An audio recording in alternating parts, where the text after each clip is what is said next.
기도하겠습니다. 영원히 영광받기에 합당하신 하나님을 찬양합니다. 가을의 문턱에 접어드는 이 시기에 모든 곡식들이 익어가는 이 시기에 또한 이후에 열매 맺기를 기대하며 나아가는 이 시기에 하나님께 찬양드리고 우리의 중보자 되시는 예수님께 간구하고 우리와 늘 동행하시는 성령 하나님께 감사로 고백하며 이 하루의 첫 시간을 깨울 수 있도록 인도하시니 감사합니다. 깨어서 기도하라고 말씀하신 예수님의 말씀을 기억하게 하옵소서. 하나님께서 예배해 두신 가나안 땅 귀한 성에 온전히 들어갈 수 있는 우리 모두가 되게 하옵시고 우리들의 무거운 짐들은 다 예수 그리스도의 십자가 앞에 내려놓고 온전히 주님께 맡기는 삶을 살게 하옵소서. 하나님께서는 먼 데에 계시지 않습니다. 바로 저희들과 함께 바로 이 나라 가운데 그리고 우리 구의교회 가운데 함께 계심을 고백합니다. 우리와 늘 옆에서 우리와 동행하시는 하나님을 바라보며 예수님 안에서 길이 살아가게 하옵소서. 하나님 앞에 부끄러움 없이 살아갈 수 있게 하옵소서. 교회가 머리가 되시는 예수님을 나의 주님으로 온전히 고백하게 하옵시고 그래서 솔로몬과 이스라엘 백성들에게 말씀하신 것처럼 내 법도를 따르고 내 율례를 행하고 하나님의 모든 계명을 힘써 지키게 하옵소서. 우리 가운데 거하시는 하나님을 바라보게 하옵소서. 하나님, 그러나 저희들은 겉으로 드러나는 모습들을 쫓아 살아갈 때가 많습니다. 신령과 진정으로 예배하라는 말씀을 잊어버릴 때가 있습니다. 이 세대를 본받지 말라는 말도 잊어버리고 세상과 벗하며 살아갈 때도 있습니다. 우리를 위해 십자가에 죽으신 예수님의 십자가의 은혜와 사망의 권세에서 다시 살아나신 부활의 소망을 저 먼 구석에 놓고 오직 나를 우상을 삼아 나를 위해서만 살아갈 때도 있었습니다. 사랑하는 주님, 저희가 기쁘고 즐거운 그 집에서 영원히 영광이 살게 하옵소서. 찬양하며 영원한 즐거움을 고백하게 하옵소서. 죄 중에 더 이상 방황하지 않도록 저희들을 붙들어 주옵소서. 구의교회를 사랑하시는 하나님, 우리 교회의 가을이 시작되었습니다. 공예배와 기도회, 목장 모임, 성경 공부, 전도대, 늘 푸른 대학, 그리고 각 기간별 모든 모임들을 통해서 하나님 안에서 힘써 모이는 교회가 되게 하옵소서. 바라옵기는 모이기에도 힘쓰고 하나님의 복음을 가지고 흩어져 그 복음을 온전히 전하는 우리 구의교회가 될 수 있도록 주여 도와주옵소서. 하나님 안에서 깊은 교제가 일어나는 이번 가을의 시간 되게 하옵소서. 이 시간 구의교회를 이끄시는 담임 목사님을 위해 기도합니다. 늘 영육의 강건함으로 목양과 목회의 모든 사명을 능히 감당할 수 있도록 주님 인도하여 주옵소서. 우리 교회 장로님들을 비롯한 모든 직분자들을 하나님께서 붙들어 주시고 교회의 기둥으로의 온전한 사명을 늘 잘 감당할 수 있도록 주님 도와주옵소서. 또한 무릎으로 하나님 앞에 간절히 간구하는 기도의 사명도 잘 감당하게 하옵소서. 우리 성도님들을 위해 기도합니다. 각자 다른 상황 속에서 하나님을 바라보면서 살아갈 때에 하나님께서 그 삶에 날마다 은혜를 내려 주옵소서. 이 시간 간절히 기도하기는 병중에 계신 우리 성도님들 위해 기도합니다. 항암 치료를 받으시는 성도님, 여러 가지 질병으로 치료 가운데 계신 성도님, 마음이 산산조각이 나서 어려움 가운데 계신 성도님, 사업을 위해 기도하시는 또 가정을 위해 기도하시는 성도님, 요양병원에 계신 성도님, 이외에도 말할 수 없는 탄식으로 하나님 앞에 나아가시는 우리 모든 성도님들의 기도 제목에 응답하여 주옵소서. 하나님의 때와 방법에 따라 인도하여 주옵소서. 우리 다음 세대들을 위해 기도합니다. 어린 자녀들부터 청년, 장년에 이르는 우리 모든 하나님의 자녀들을 붙들어 주옵소서. 날마다 하나님이 주신 은혜로 각자가 맡겨진 사명을 묵묵히 감당하게 하옵소서. 특히 우리 고3 수험생들을 위해 기도합니다. 끝까지 준비했던 모든 것들이 열매 맺을 수 있도록 인도하여 주옵소서. 체력적으로 지치지 않게 하시고 끝까지 포기하지 않고 하나님의 좋은 병사로 승리의 그 길을 위해 달려나갈 수 있게 하옵소서. 그 마음을 붙들어 주셔서 할 수 있다 하시니 나의 능력 주 하나님을 고백하며 하나님이 주신 지혜로 공부하게 하옵소서. 이외에도 취업과 비전을 위해 노력하는 하나님의 자녀들에게도 동행하여 주시고 목표한 바를 통해서 하나님께 영광 올려드리게 하옵소서. 이 나라와 민족을 지켜 보호하여 주시고 열광의 틈바구니 속에서도 소금으로 빛으로의 사명을 감당하게 할 수 있도록 주님 허락하여 주옵시고 또한 남과 북이 온전히 하나님의 복음 안에서 하나가 되게 하여 주시고 억압과 핍박 가운데 있는 북한의 형제 자매들을 하나님의 긍휼하심으로 인도하여 주옵소서. 또 이 나라를 이끌어가는 지도자들에게 하나님께서 능력을 더하여 주시고 자신의 욕심이 아니라 이 국민들을 위해서 온전히 일하는 지도자들로 삼아 주시옵소서. 이 시간 귀한 예물을 드리는 손길이 있습니다. 그 손길 위에 날마다 주님의 은혜의 빛, 사랑의 빛이 넘치게 하시고 매일의 삶 속에서 나누고 베풀고 섬기는 넉넉한 삶을 살게 하옵소서. 이 시간 말씀 가운데 함께 하실 주님을 기대합니다. 감사드리며 이 모든 말씀 예수님의 이름으로 기도드립니다. 아멘. 오늘 우리에게 주시는 하나님의 말씀은 열왕기상 6장 1절부터 13절까지의 말씀입니다. 우리 이 말씀을 다 같이 한 목소리로 합독으로 읽도록 하겠습니다.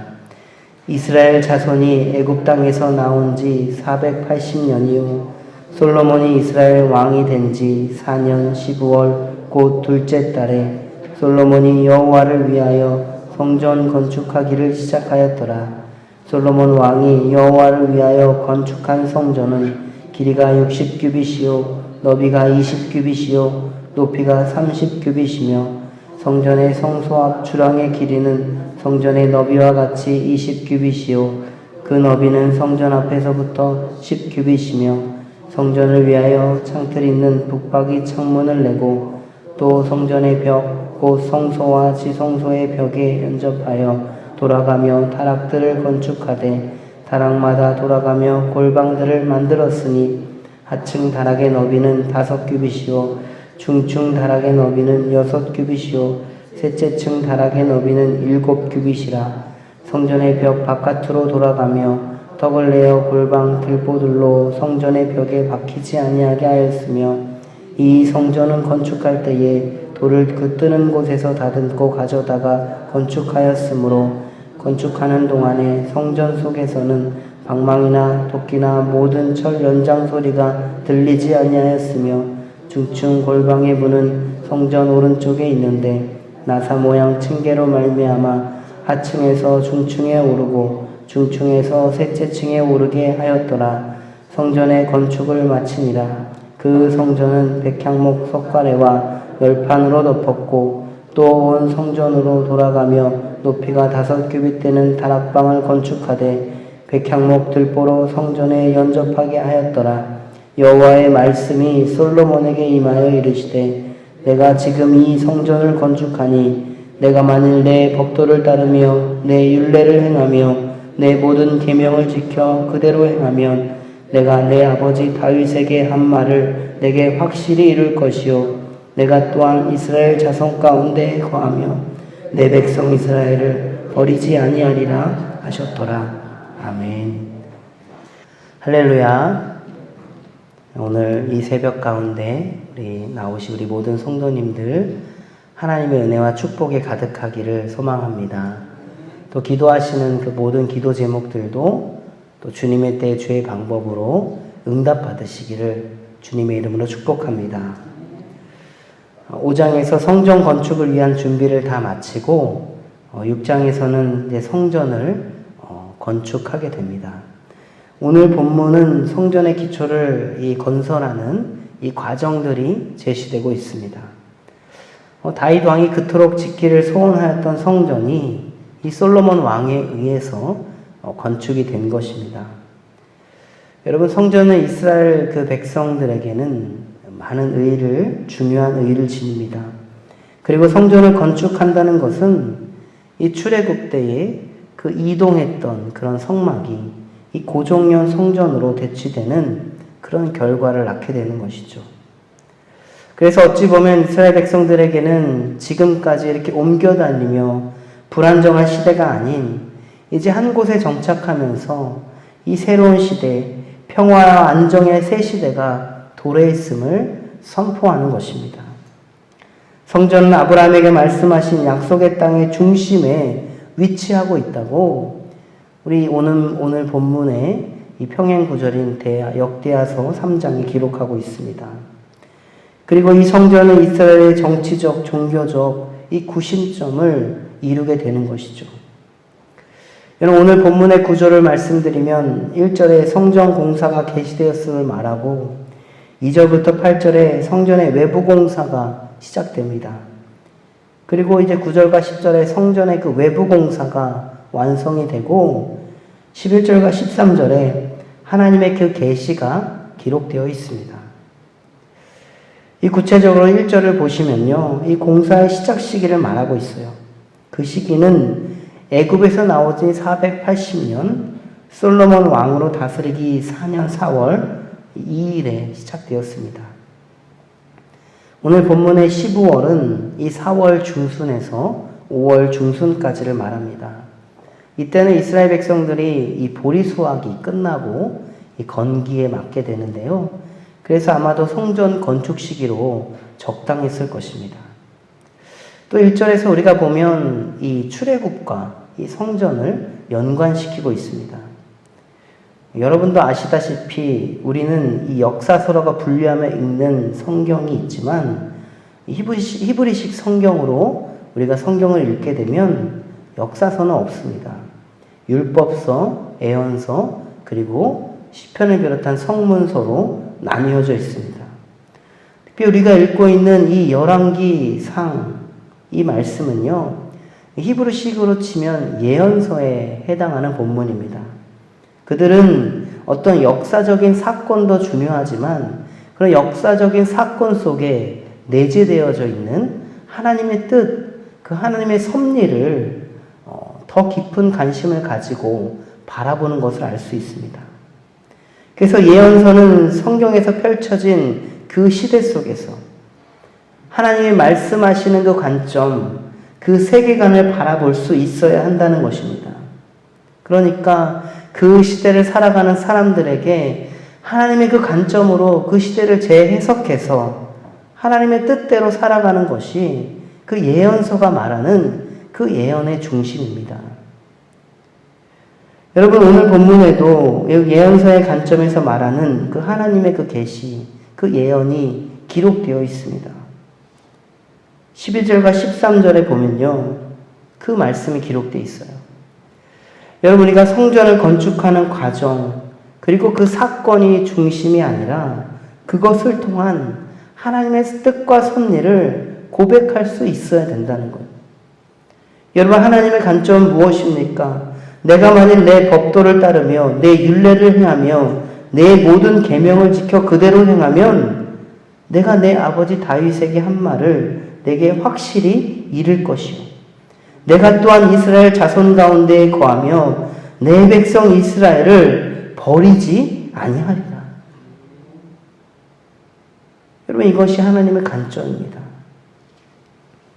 또 오늘 본문에서는 1절에 보면 연대가 기록되어 있죠. 출애굽한 지 480년, 솔로몬 통치 4년 4월. 그 시점입니다. 그 연대도 이중으로 기록되었습니다.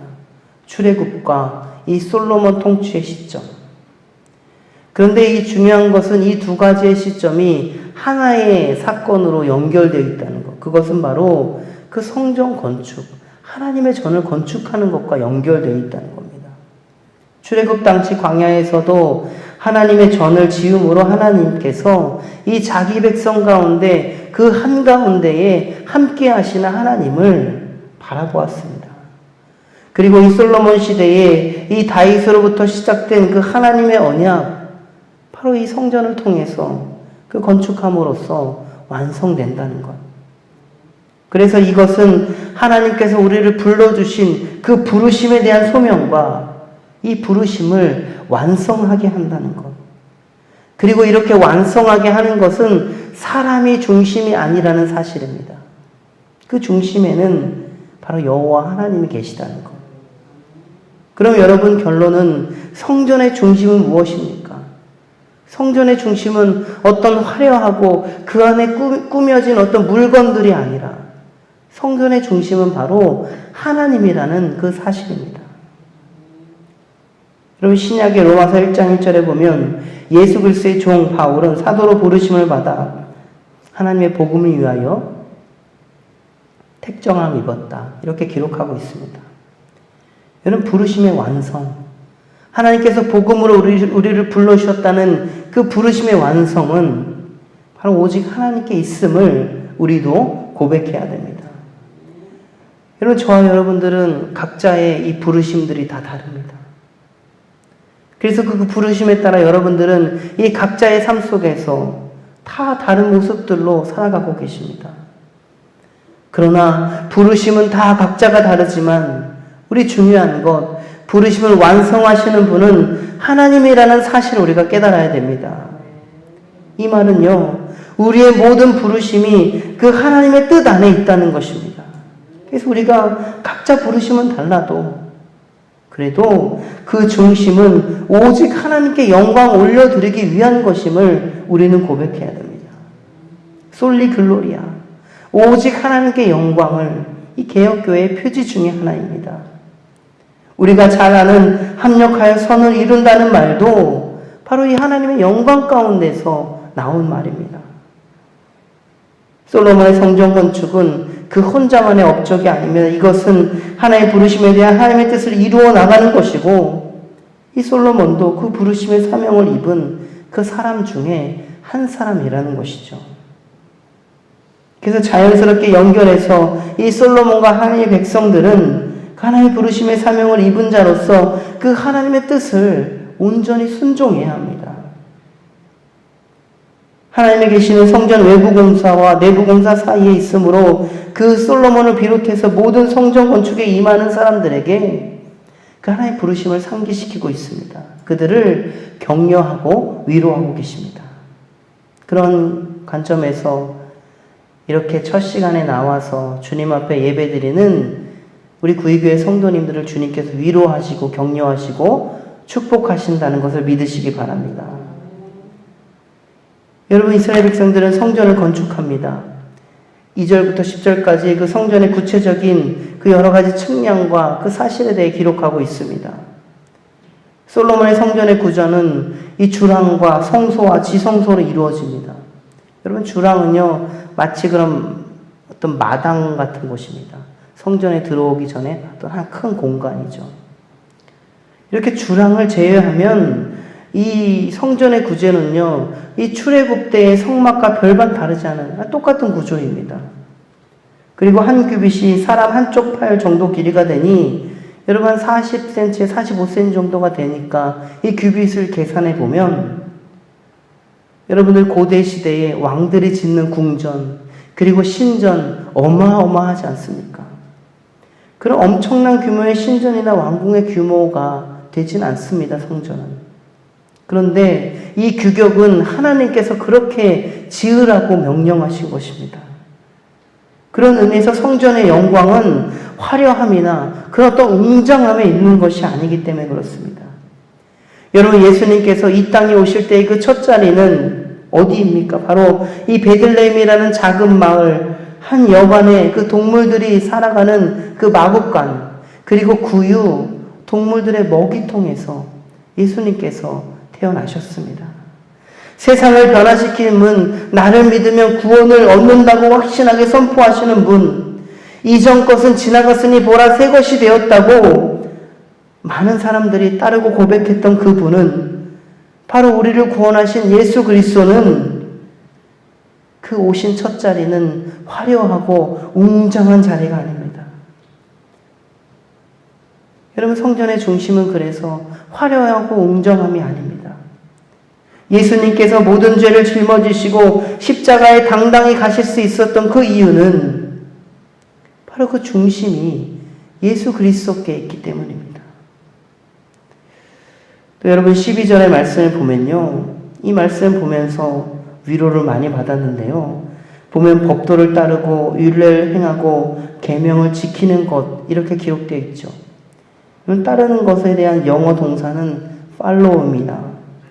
follow라는 것은 어떤 대상을 향해서 따라가는 겁니다. 이 말은 예수님께서 우리 앞길에 먼저 가시고 우리는요, 그 길을 따라가면 된다는 것입니다. 예수님이 가신 그 길을 따라가면 우리는 그 길 속에서 예수님의 겸손과 온유와 사랑을 배울 수가 있습니다. 그리고 그 가운데 우리는 율례를 행할 수 있게 된다. 행하다 영어의 동사는 carry out입니다. 이 carry out이라는 것은 어떤 행동을 끄집어내서 완성하는 것, 완료하는 것입니다. 이 말은 우리가 예수님의 길을 따라간다면 우리가 그 말씀을 수행할 수 있다는 것, 그 말씀을 우리의 삶 속에서 끄집어내서 완료할 수 있다는 것, 완성할 수 있다는 것을 말합니다. 말씀을 실천하며 살아갈 수 있다는 것이죠. 그리고 마지막으로 계명을 지키는 것, 이 지키다의 동사는 keep입니다. 여러분, 이 드라마에서 보면 어떤 음식점이나 이런 바에서 자신이 먹었던 음료를 킵한다고 말을 하지 않습니까? 여러분, 킵한다는 것은 이것이 내 것이라는 것을 분명히 밝히는 것 아니겠습니까? 여러분, 하나님의 말씀을 실천하다 보면 그 말씀이 내 마음 속에서 계속 유지되는 것입니다. 때로는 어려운 순간이 와도 계속 그 킵한 말씀을 떠올라서 그 어려움도 하나님의 뜻대로 실천하며 나아갈 수 있고 하나님이 보여주신 그 길을 보고 따라갈 수 있다는 것입니다. 담임 목사님께서 이 목장장 예배 속에서 이 암송의 유익에 대해서 말씀해 주셨습니다. 여러분, 암송이라는 건 무엇입니까? 반복해서 한 번이고 두 번이고 100번이고 1000번이고 반복해서 그 마음, 그 말씀을 우리의 마음 가운데 새기는 것이 암송 아니겠습니까? 반복해서. 이런 성중 건축을 시작하는 솔로몬과 이스라엘 백성들은 하나님 주시는 그 위로의 그 메시지를, 그 말씀을 날마다 새기며 나아가야 된다는 것입니다. 그럴 때에 하나님께서는요, 13절에 절대 버리지 아니하실 것이다, 이렇게 기록하고 있습니다. 축복을 내려주실 것을 약속하고 계십니다. 지금 우리에게는 바로 약속의 메시아가 되시는 예수님께서 우리를 구원하여 주셨습니다. 예수님께서는 우리와 언제나 함께 하시는 분임을 믿으시기 바랍니다. 임마누엘의 하나님, 우리를 위로하시고 축복하시는 하나님이십니다. 오늘 하루를 이렇게 시작하시면서 살아가실 때에 여러분, 그 부르심에 따라, 그 부르심의 중심에 내가 아닌 오직 예수님만이 가득하기를 축복합니다. 우리 주기도문 이후에 또 각자의 기도의 제목을 가지고 기도하신 후 자유롭게 돌아가겠습니다. 하늘에 계신 우리 아버지, 아버지의 이름을 거룩하게 하시며 아버지의 나라가 오게 하시며 아버지의 뜻이 하늘에서와 같이 땅에서도 이루어지게 하소서. 오늘 우리에게 일용할 양식을 주시고 우리가 우리에게 잘못한 사람을 용서하여 준 것 같이 우리 죄를 용서하여 주시고 우리를 시험에 빠지지 않게 하시고 악에서 구하소서. 나라와 권능과 영광이 영원히 아버지의 것입니다. 아멘.